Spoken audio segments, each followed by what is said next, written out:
Hi, my name is Mr. Payton. Welcome back to Financial Literacy. Why do you want money? What are you going to do with it if you get it? You want to spend it? Save it? Invest it? Show it off? Choice is up to you. Let's start off talking about what money actually is. All money is a means of exchange.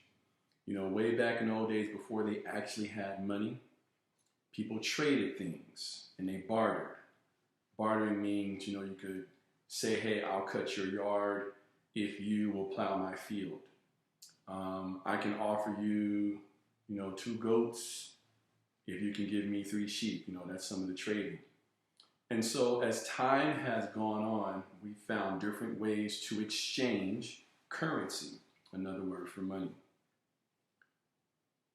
Now in 2022, we have something called digital currency. It's not as new as you think. We have things like crypto, we have credit, and for many of us, it's caused a lot of problems because, again, we don't really know what money is for. Many of us are just spending for the sake of spending. And we have to just take a step back for a second and think about what the point of money is. When you're a kid, one of the most frustrating things in the world is you're in the store and you want to get some ice cream or you want a candy or some chips, and you ask your parents and they say, I don't have enough money. And you look at their wallet and they got all those 20s in there. And you don't get it. You're like, but you have money right there. That money is for other things. And as you get older, you start to realize what those other things are. Now, we all have different interests, different desires, different needs. So for some of us, getting our nails done is really important. For some of us, staying lined up is really important. For others, it's important just to make sure that we eat every day and that the heat stays on in the winter and that the air conditioning is on in the summer. But again, what is the purpose of money? Why do you want it? Is it because you're trying to make a living? Is it because you're trying to impress people? Why do you want money?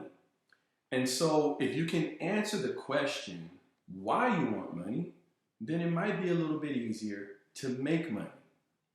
Because once you make money, you got to figure out what you're going to do with it.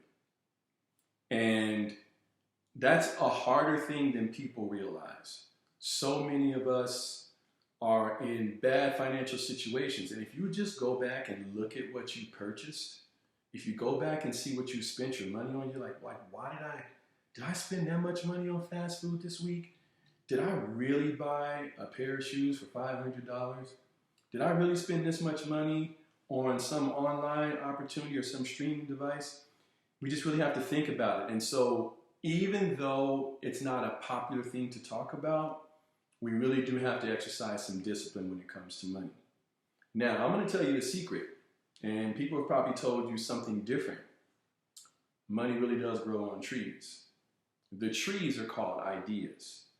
If you can come up with an idea that makes money, an idea could be a joke, it can be a meme, it can be a video you make, it could be a job you create.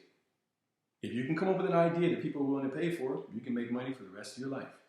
Most of us think that money comes from getting a job and working for someone else. That's one way to get money as well.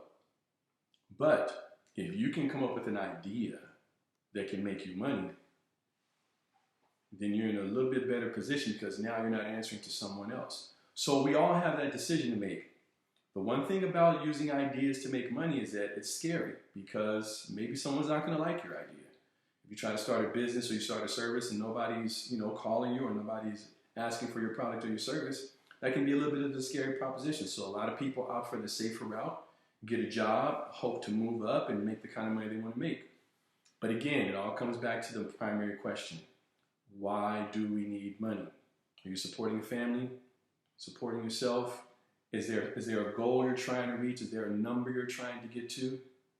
So consider that. Consider why you're trying to get money, and I think you'll have a little bit better time with money. This has been an episode of Financial Literacy. Thank you.